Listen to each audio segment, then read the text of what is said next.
Hello guys, welcome to my YouTube channel. এক ভাই আমাকে বলেছিল কিভাবে প্রো হওয়া যায়।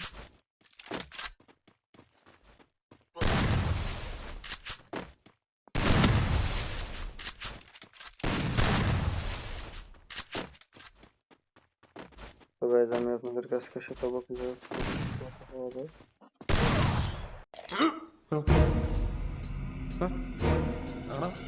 ভাই, প্রো হওয়ার জন্য মরতেই হবে না।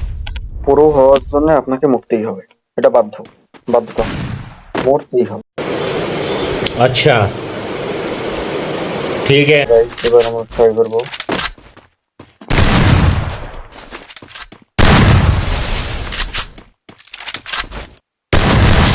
দেখছেন, এইভাবে আপনারা প্রো হবে।